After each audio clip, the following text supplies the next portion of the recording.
Ijoollee warri sin jaaladhu warri sin kabaju biyyarraa sagalee ni qabame maal ta'aniiti laata jettanii saffa jettanii dhaggeeffattan miti. Ani immoo ofii kiyyaa manan ijaarradha manan lafan bitadha sanan bitadha kanan godhadha jedhee yaada gisee hundaa jechuudha. Isaan immoo Ashama harka fuunee kabajamtootaa fi daawwattoota hordoftoota walee nageenyi koo kan jaalalaa fi kabajaa bakkaa fi haala lafa jirtanitti isiniif haa baay'atu jecha anis obboleettiin keessan bakkaa fi haala jirutti nagaa kootii isinis akka nagaa fayyaanaaf taatan waaqayyo biraa abdii guddaa qaba. Akkasumallee warroonni yeroo hundumaa na cinaa dhaabbattanii laayik sheer gootanii jabaadhu si wajjin jirra jettanii dogongora kiyyas natti himaa jirtan ulfaadhaa galatoomaa isiniin jechuu jaaladha. Egaa ka nuti chaanaalii kana kan hojjechaa jirru kan wajjin xaarru gola madaamii keessatti iddoo haala mijataa nuuf hin taane keessatti jechuudha. Hundi keenya haala mijataa keessatti miti kan hojjechaa jirru. Kanaaf shamarreen akka kooti chaanaalii haala mijataa keessa oduun ta'in hojjechaa jirtan cimsaati qabadhaa boruu mul'ata isinii ta'uu danda'a. Warroonni abdii boruu abdaan jechuudha. Sarara taansuudhaan immoo hada video lama kan keessa koona tu'ee video mata duree lama qabadhee dhufee jira. Hanga xumura sagantaa keenyatti nu wajjin turaa jenna. Egaa asumarraan gara viidiyichaa dosseenin warroonni maatii keenya hin taane subscribe gochuun mallattoo bilbilaa tuqaatii gara maamila keenyatti dabalama. Viidiyoo yeroo yeroon asirratti darbu hordofuun dagatiin asiniin jenna. Hada mata dureen tokko ani qabadhee dhufee tokko maal jedha video wajjin daawwanneeti kan walitti deebinu jechuudha. Viidiyichi maal jechaa jiraadha. Mee turtiin keessan kan nama wajjin ture haa ta'u. Ijoollee garuu viidiyoo warri sin jaaladhu warri sin kabaju biyyarraa sagalee ni qabame maal ta'aniiti laata jettanii saffa jettanii dhaggeeffattan miti. Ani immoo ofii kiyyaa manan ijaarradha manan lafan bitadha sanan bitadha kanan godhadha jedhee yaada gisee hundaa jechuudha. Isaan immoo egaa kabajamtootaa fi daawwattoota hordoftoota viidiyoos kan wajjin daawwannedha jechuudha. Kan wajjin dhaggeeffannedha. Bal'ina viidiyoo kanaa immoo dhaga'uuf immoo asumarraan nu wajjin turaa jenna. Egaa obboleettiin teenya yeroo ammaa maal jechaa jirti?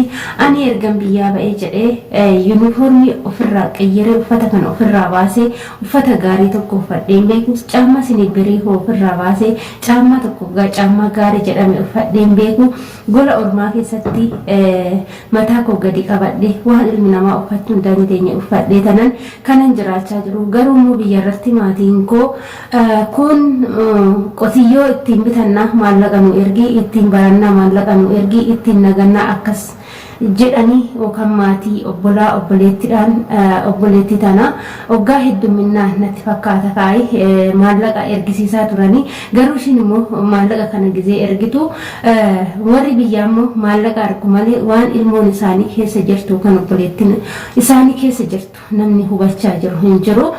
Waa'ee jireenya biyya ormaa, jireenya mana ormaa, jireenya mana gola ormaa keessa jiru numa warroota gola ormaa keessa jiru qofatu beekuu danda'a malee namni keessa ta'e hin seenne kun gumaayyuu beekuu hin danda'u. Sababbiin isaa jalqaba irratti yoonan kaasee ani jalqaba gaafa biyyaa hin ba'eessanii gola ormaa keessatti maaltu akka jiruu fi gola ormaa keessa gaafa seene maaltu akka na mudatu hin beeku jechuudha. Maaliif jennaan gola ormaa keessatti akkanatti akka hojjetamee maallaqni dhufu hin beeku ani mataan koo jalqaba gaafa biyyaa hin ba'ini waanuman biiroo wayii keessa hojjedhu kompiitara wayii tuttuqu natti fakkaate malee gola ormaa keessa xuraawaa gandaa dhiqee makaraa argee hojii kumaatama humna kiyyaa ol ta'e giddiidhaan obsee hojjedhee dandamadhaan natti hin fakkaanne jechuudha. Tokko gaafa biyyaa ba'u inni lammaffaa immoo obboloota keenya biyya ormaa jiranillee jechuudha.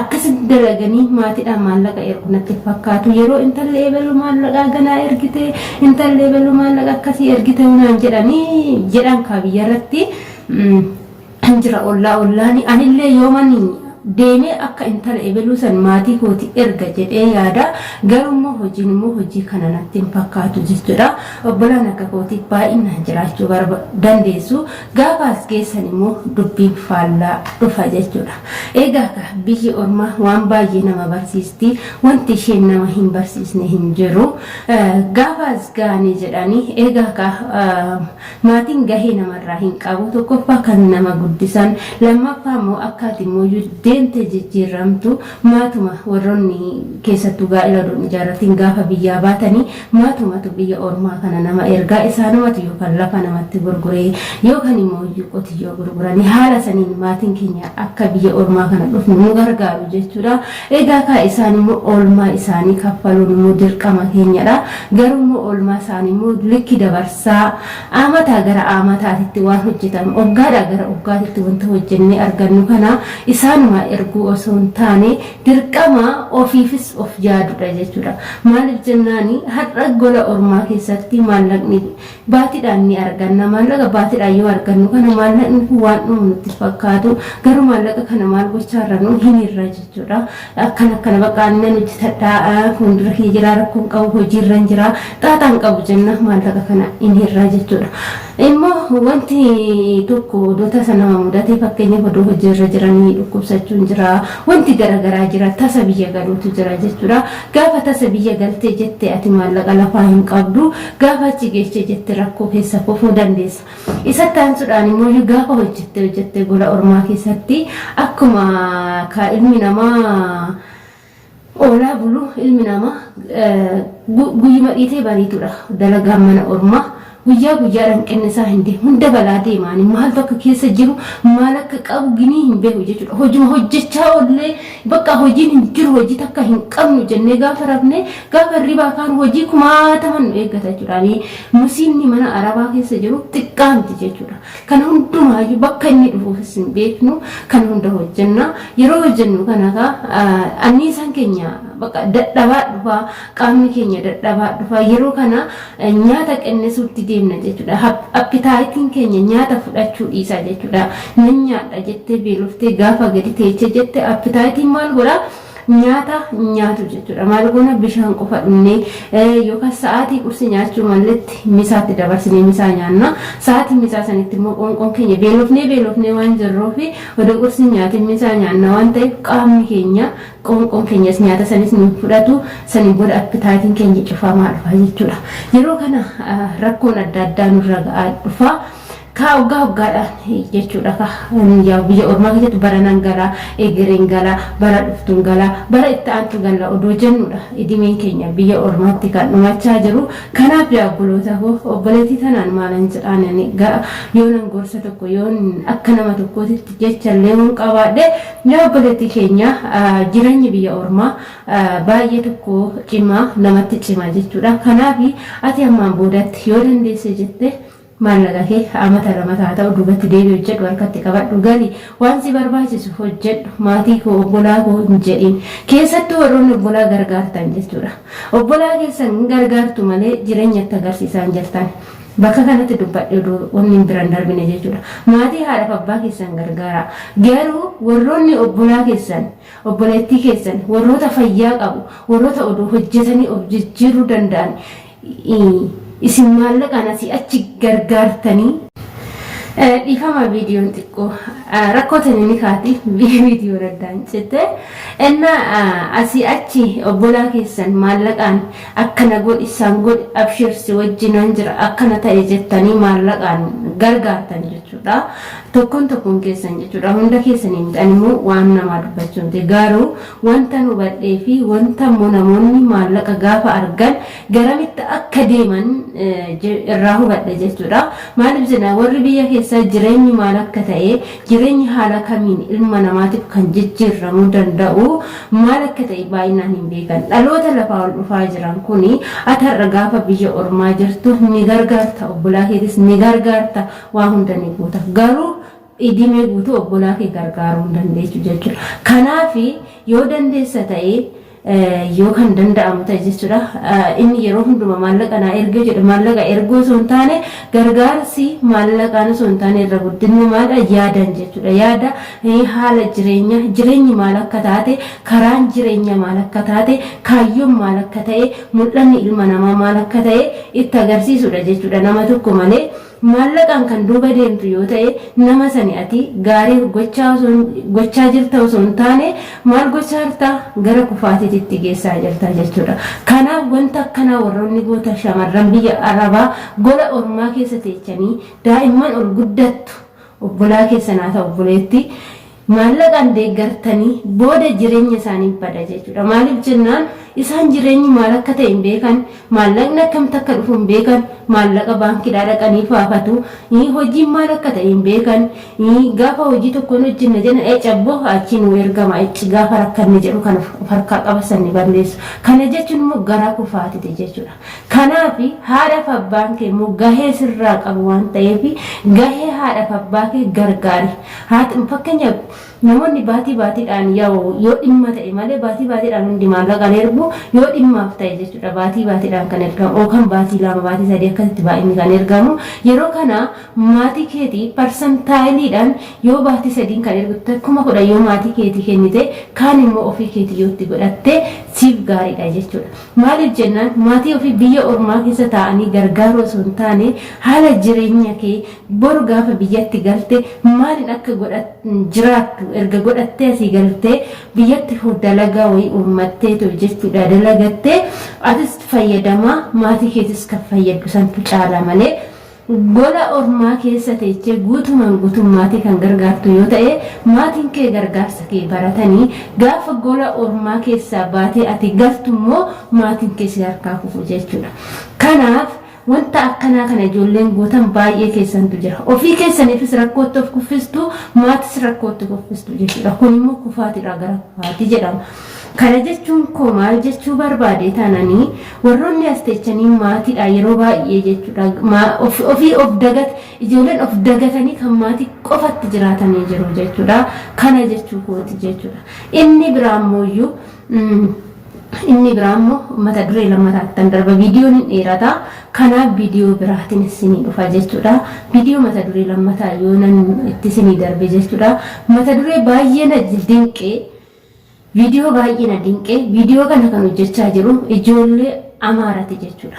Ijoollee Oromootii miti kan argaa jiru agammaa wanta akkanaa kana kan hojjechaa jiru ijoollee Amaaraa afaan Amaaraatiin hojjechaa jiru jechuudha. Viidiyoo kanniini dhugaa rabbii dubbachuudhaaf baay'een dinqisiifadhe ijoollee Amaaraa ijoollee viidiyoo akkanaa kana hojjetan. Egaa bara nuti keessa jirru bara akkamii akka ta'e maaltu akka deemaa jiruu fi namni dhalli namaa garamitti akka deemaa jiru ananaaf galuu didee na dhibee jira jechuudha. Kana jechuun immoo ilmi namaa tokko oduu fayyaa guutuu qabu osoo hojjetee dalagatee of jijjiiruu danda'u Meera suuraa kana viidiyoo isaanillee sekendii akkasiniif hin maxxansa maaliif viidiyoo Amaaraa waan ta'eef na dabuu danda'a jechuudha. Chaanaalii koo mee wajjumaan daawwanna viidiyoo kana. ምንድነው ዊልቸሩን ለሁለት ወር ብለህ በዛው እንትን አልክ አይሰለችህም እንዴ? ለአመት ነው እንዴ ዊልቸሩን የተከራየው? አረ መልስ በእናትህ ምን አልተቀባበልካትም እንዴ? ጨረሷል ምንድነው አልገባኝም። እንትን በልና ዊልቸሩን መልስ ይፈልጋል ብራዘር እሱ ቼካል። አረ እባክህ አትወጣኝ አንተ ልጅ በእናትህ አሪፍ ብር እየተቀባበልኳት ነው በእናትህ እንደው በሽተኛው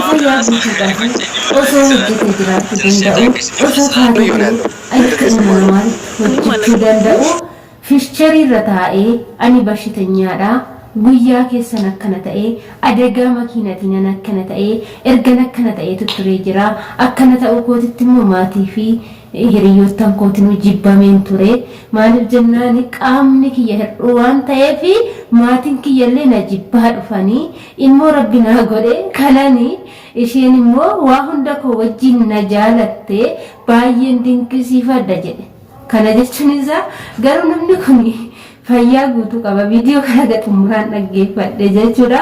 Keessattuu warroonni Amaariffaan dhageenya yoo jiraattan minaan baata dhugaa baay'ee nama dinqaa jechuudha. Maal jedha kan ol barre karaa feesbuukiitiini feesbuukidhaan ol barre isheen illee feesbuukidhaan jetteerti kan jiraattu Dubaayidha obboleettiin keenya kun kan Dubaay jiraachaa turte innaa isaan feesbuukidhaan ol baranii erga ol baranii isaa ol baranii amata tokkoon booda gara biyyaatitti kan dhufte isheen immoo kanan dhufe irra guddinna immoo jaalalli isaa waan baay'ee natti hammaateefan ijaan isa arguu waanan barbaadeefan dhufe jette egaa ka inni kun akkana ta'e qaamni isaa hir'uu ta'e agam jaalatta jedhanii gaafatanii yeroo kana ammoo ani qaama isaa akkana ta'e kana wajjinu baay'een isa jaaladha jaalalli ani isaa qabu humna kiyyaa olii maaliif jennaani bakka karaa jireenya natti agarsiise ilmi namaa kam akka ta'ee fi jaalalli maal akka ta'e jaalalli karaa kamirra akka ta'e hunda natti agarsiise namni kuni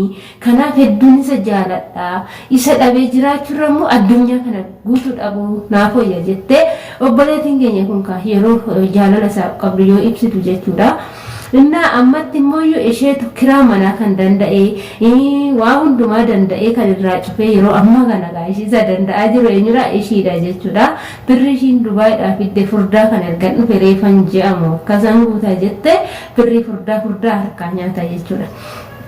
Egaa ka anan birrii miti kan na dhibe gaafa inni fosherii irra taa'ee ishiin duuba dhiibdee iddoo bashannanaa isa geessitu namichi qaama guutuu qabaatee deemeetu galee nan kolfamoo nagarrame jechuudha maalan godhare innaa deemeetu deemuu danda'u tokko fosherii irra taa'ee gizee dhiibbamu maaltu akka amiroo isaa keessatti itti dhaga'amu ani hin beeku jechuudha.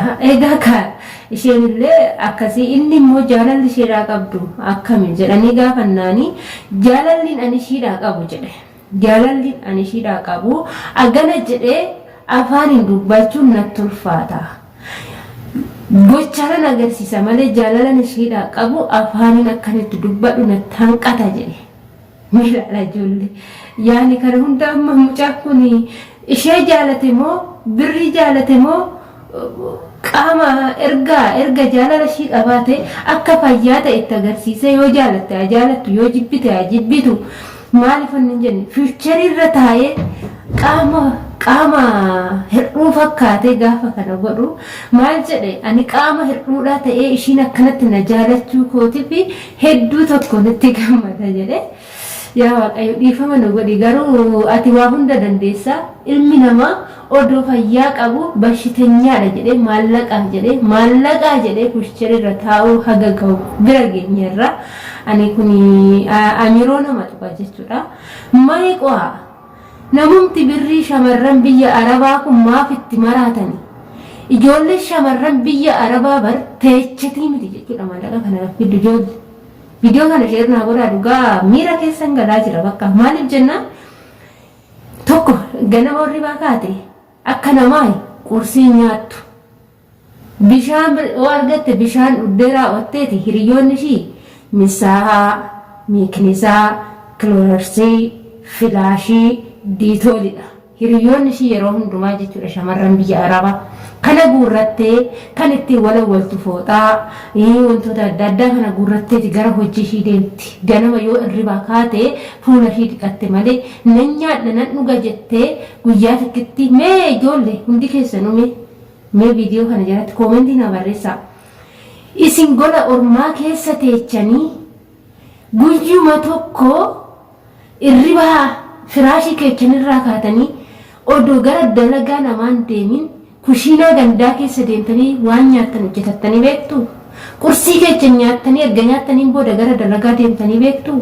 ani garuu ijoolleen akkasii hin jirti jedhee yaadu jechuudha. Maaltu nu dhoore mee ilaalaa dhoramne namummaa geechaa baane dur yoo biyyaa baanu akkana hin jirru. Har'a garuu tokkoffaa yaada lammaffaan hojiidha nyaata dhugaatii dhabneetii miti biyya ormaa keessa nyaanni dhugaatiin biyya ormaa nurra darbeeti urufatti hin gannama jechuudha. Gannama biyya arabaatti ka biyya Itoophiyaa miti. Inna maalumaaf birriin shamarri biyya arabaa shintibeetii udaan gandaa dhixxee fiddu kuni maal namatti mi'aa'ee laata? Maaliif mi'aa'e?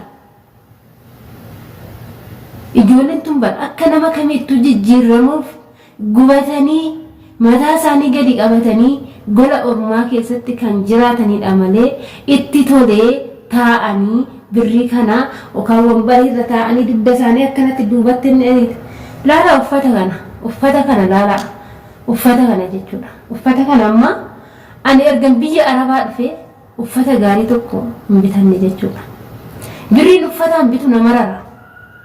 Dabbasaa kiyyatti qibaatiin bitadhuun faalziinii bichaadhaan fayyadamu. Fuulli kiyya faalziinii qaamni kiyya mudaa jechuudha.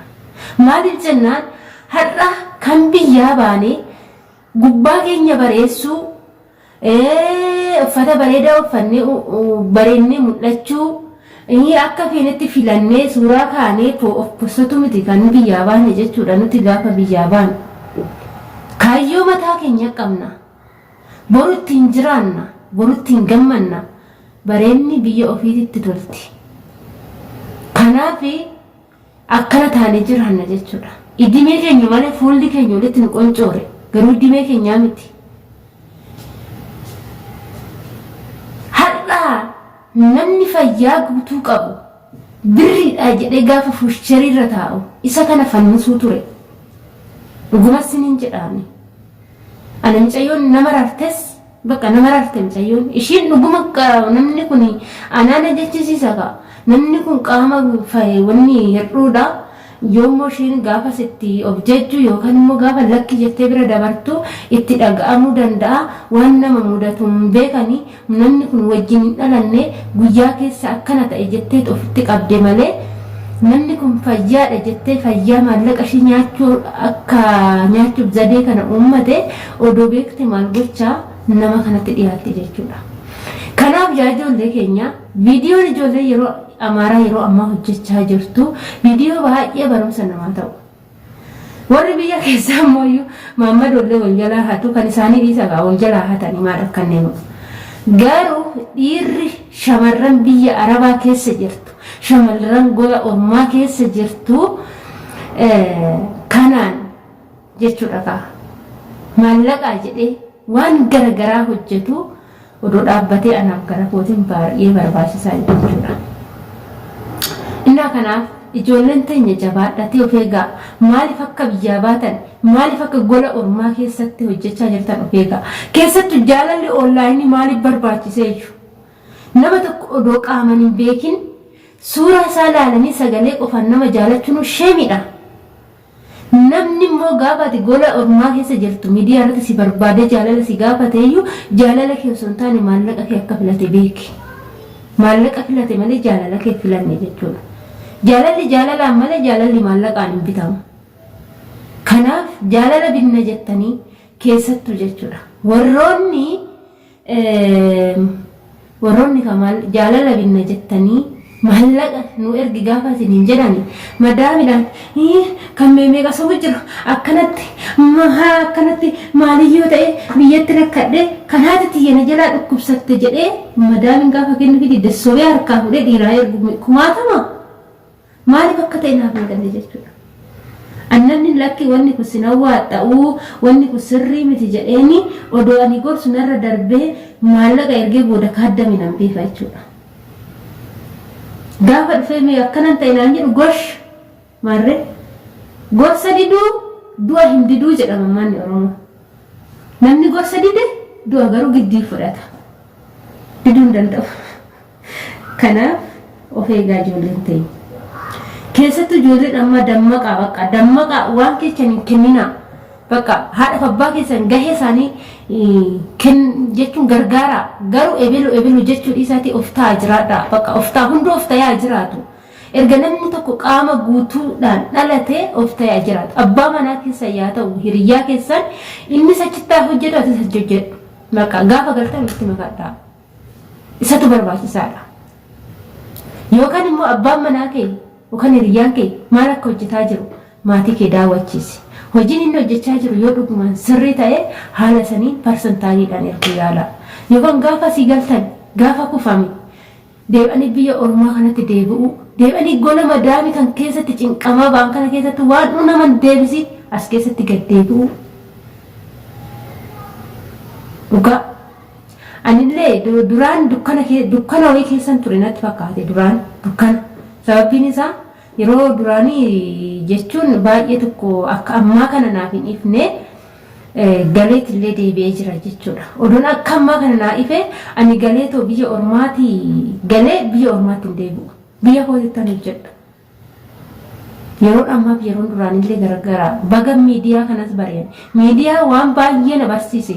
Ijoolleen miidiyaa fayyadamtan yeroo ammaa kana ijoolleen yeroo ammaa kana dhugumatti gowwoomanii dhiiraan gowwoomanii waan garagaraatiin gowwoomanii dhuguma gowwoomanii jechuudha.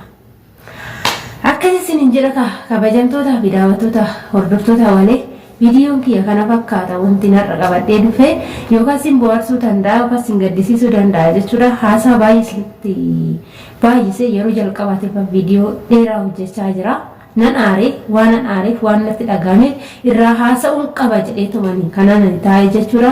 Kanaaf ijoolleen teenya shamarran biyya ormaa keessa jirtanii maaliif akka baatan maaliif akka hojjechaa jirtan of ta'aatii of baraatii ofitti amanamummaadhaan jireenya keessan boruutiif kasiniin ta'u hojjedhadhaatii biyya ormaa keessaa galaa biyya ormaa keessatti nafanii kanaaf of eeggannoo godhadhaa. Maammadoon nama saamuu jammaree jiran siniin jechuu jaaladha. Egaa kan maammadoo jennu dhiirota hunda odoo hin taane hin jirti dhiironni tokko gadheen jechuudha. Kan akka amma fiircheerri irra taa'ee bashitanyaa dhafu hin jedhu kan fakkaattota akkanaatirraa kan rabbi namaa baasu kan namni okkotee miti dhadhaanii tokko keessa isaa maal akka jiru hin beekanii odoo okkotee ta'e dugdug godhaniituma baratu. Kun immoo okkotee miti namni tokko kaawwan namatti dhiyaatu nama gaariidha jedhaniiti. Kanaaf kan jaalala keessan qabu gara maatii keessanii naa dhufu gara keessanii akka hin dhufne jechuudha. Kanaaf isiniin jechuu jaaladha. Viidiyoo kiyya asumarratti goolabaa warroonni jalqabaa kaatanii hanga xumuraan wajjin turtan ulfaadhaa galatoomaa isiniin jenna. Viidiyoo biraatiin hanga walitti deemnutti nagaatti turtii gaarii.